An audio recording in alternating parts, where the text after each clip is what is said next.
Hey guys, welcome to this week's podcast episode. And I've got a seasoned guest for you today, Scott Springer, here to talk to us all about executive leadership, company culture, consulting, kind of the bread and butter topics for the audience in the corporate world. He's got an extensive background that he's going to talk about. He's also writing a book, and I'm really happy to have him on the show. So, Scott, welcome. Oh, thank you. Great to be here, Christopher. Thanks for having me. So I know, just very briefly, talk about what you do, your company, how you got there and how the audience can benefit from your expertise. Yeah, so real quick, a little bit of background.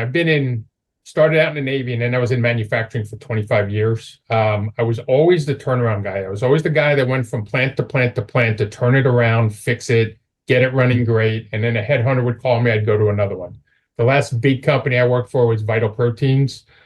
We grew 100% a year for 5 straight years, sold to Nestle, and I started my own consulting company. I was tired of doing the move. I moved all over the United States, and I'm like, okay, I'm going to do consulting and help other small companies scale up like we did at Vital.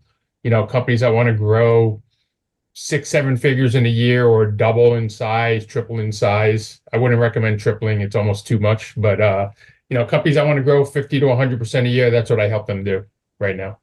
Yeah, and fantastic story. So, we'll talk about company culture and growth. There's so many topics to discuss.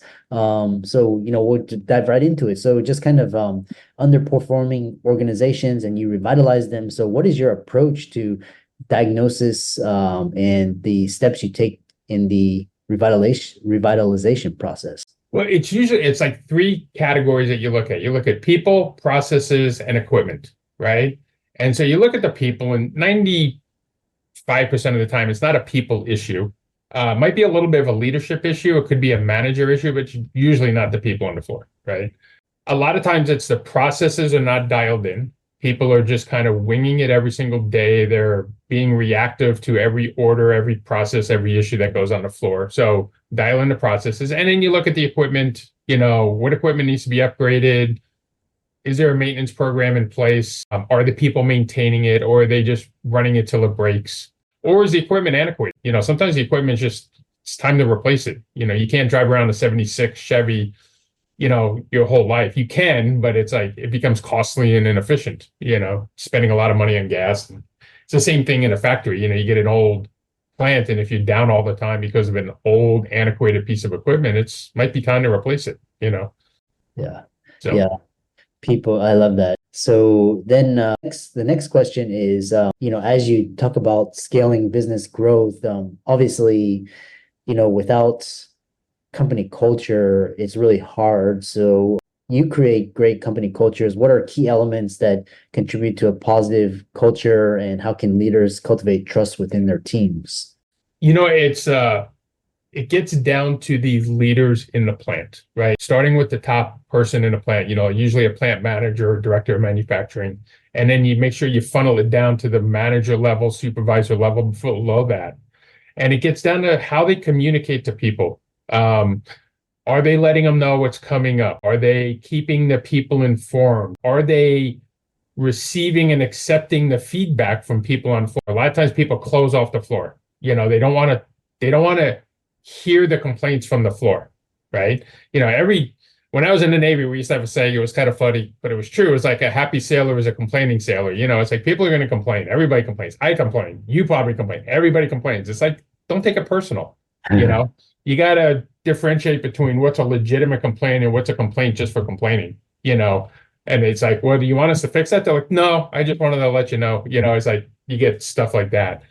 But it's communicating to the people regularly, talking to them, treating them with respect. You got the golden rule, but really work on the platinum rule. It's like, treat people the way they want to be treated, not the way necessarily you want to be treated, and that's really creates that bridge. People complain about the generation gap, and I never had that big of an issue because I always treated people the way they want to be treated. I always tried to elevate it higher than other factories. Try to treat them better as much as we can. We still got to run a business. Everybody has to run a business. But I usually tried to have minimal number of rules, right? Attendance was the only one that I was like a stickler on. but my attendance policies were fairly lenient. But if you were outside that leniency, it was like, sorry, it's like, and then that usually, it's funny how attendance hides other issues.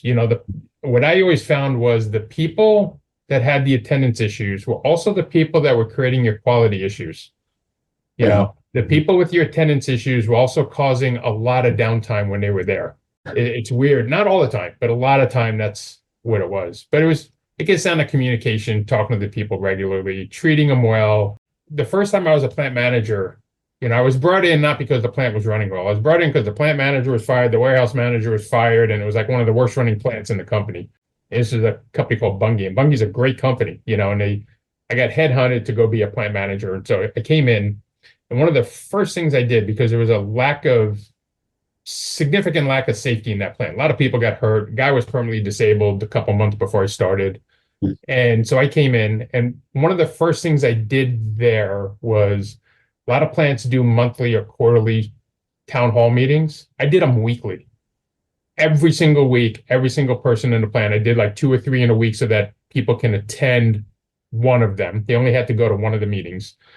And every single week, we were talking about safety. We were talking about quality. We were talking about issues on the floor. We were talking about procedure changes. We were keeping the people informed. And it was either me or one of my senior managers was leading the meeting, or we would split it. Some people would do half and the other half. But that weekly meeting, I rolled that out into other plants as I went to other companies. And it has a huge impact. It's that communication. It's treating people with respect. And it was funny because every plant was the same way. It was like the first 6 months, everybody's just quiet. They're just listening. And then 6 months to a year, they start to engage. And after the first year, it's like a free-for-all. It's just like, and in a good way, not in a bad way, but it was like everybody getting involved in the meetings and having good meetings. But it's maintaining that communication and the respect of the people and listening to them really is what helps. Probably the number one, I would say number one is how you treat people, how you talk to them. Yeah. Yeah, I like that. The first time I heard about company culture as an asset was through Tony Hsieh, rest in peace, where he's talking about he created a fantastic company culture with Zappos. And then yeah, it's interesting how you mentioned the attendance, because I've also noticed the same thing. It's like if you don't honor the time, if you don't show up on time, it's usually an indication of a character or integrity issue that leads to a lot of problems. So we can talk, on a more positive note. The question is, when you say you doubled and tripled businesses, what strategies have you found most effective in driving business growth, particularly in your industries? The number one is like a vision. A lot of people are very short-sighted. They're trying to get through the week, get through the month, get through the next big order, whatever it is. And I always looked out. I'm always like keeping an eye on 1 to 2 years out or 3 years out. Like we would do strategic planning and it would be a 3-year vision. What do we want to be like 3 years from now?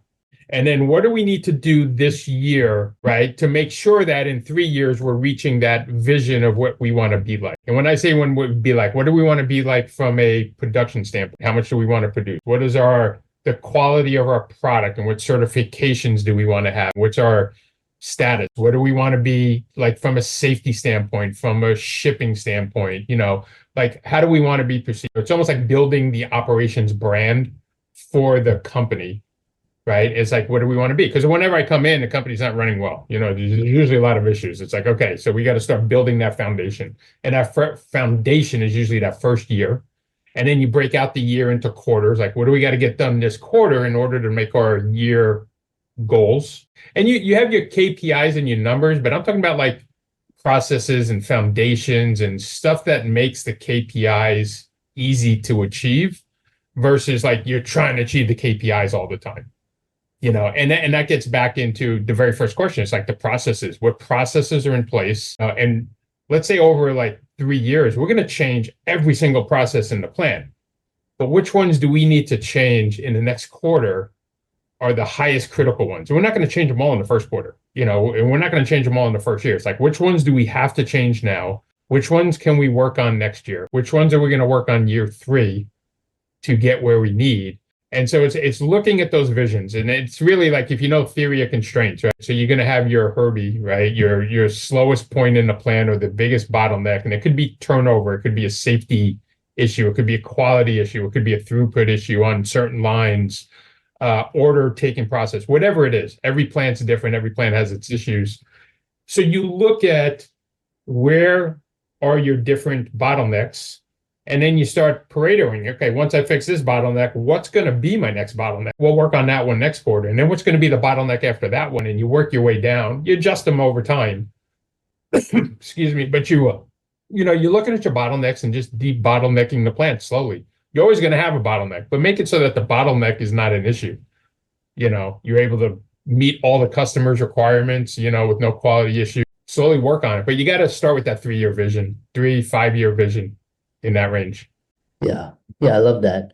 And moving on, what's interesting is you mentioned this, it's difficult to grow a company 3x. And what's interesting is because I'm here in Silicon Valley, and it's like these entrepreneurs, they raise all these funding rounds, and it's actually, you want hyper scale growth. So can you talk about the factors that contribute to like the difficulties in growing a company? You said 2x is fine, but then 3x becomes really unmanageable. What happens if you have like 10x, 50x, 100x? What are your thoughts?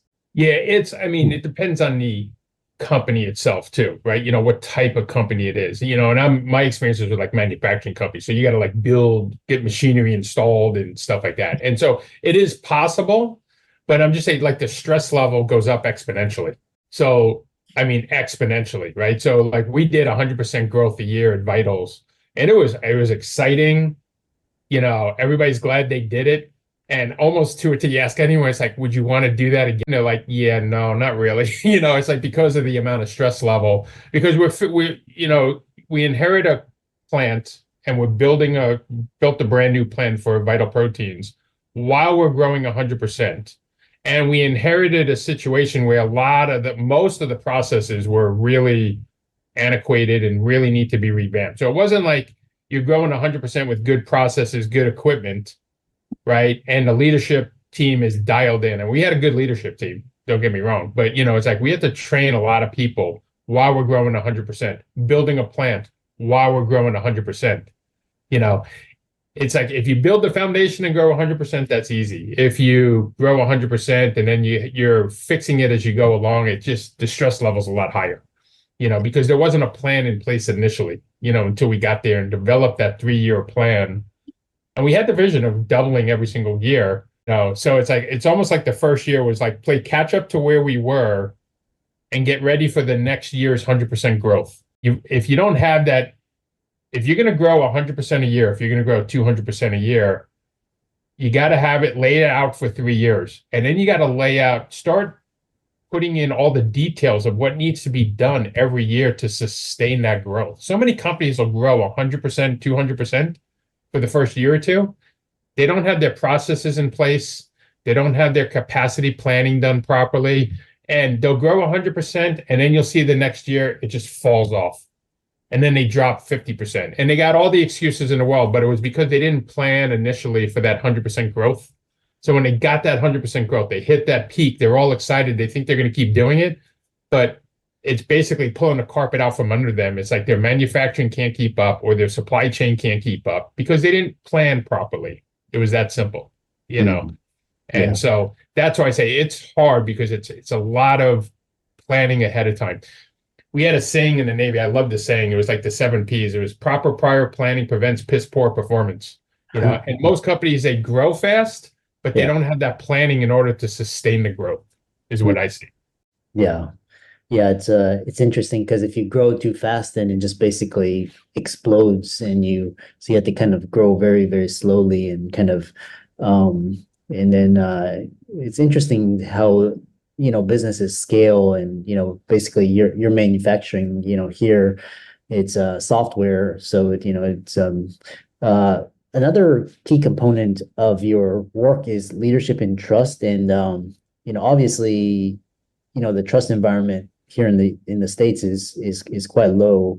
And a lot of people, they want to start their own companies. They don't trust corporate America. Yeah. So what are some experiences or tidbits when you're building or rebuilding trust in an organization?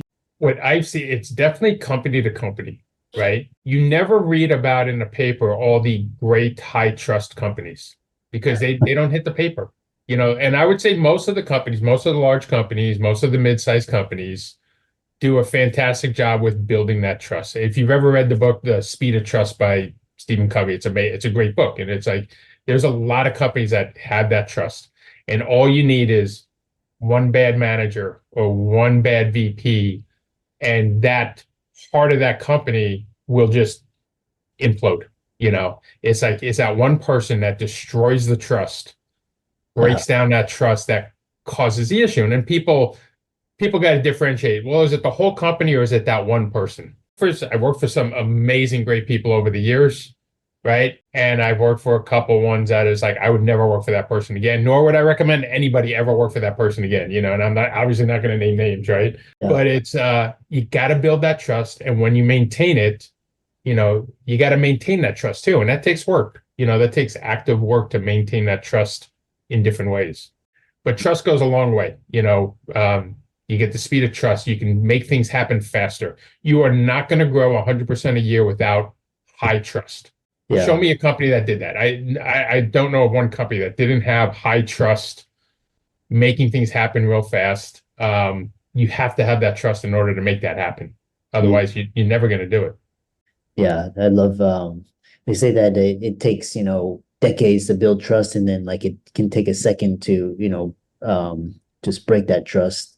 And yeah, it's quite interesting. I really enjoyed this conversation. And if people want to reach out to you or follow your socials, check out your work, how can they do that? Yeah, I would go to my website first, www.chelwoodgroup.com. It's Chelwoodgroup.com, or you can email me at scott@chelwoodgroup.com. We do a lot of work with manufacturing companies, so we can help build and design very lean and efficient plants. We can help scale up your production. We can make your production more efficient, fix your quality issues, everything manufacturing operation, supply chain. We got a team of people that can help you out in different areas.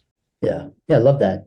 And so for the audience, be sure to follow and like Scott's socials and check out his work. Reach out to him, and thanks so much for coming on. Thank you very much. Thanks for having me. It was good.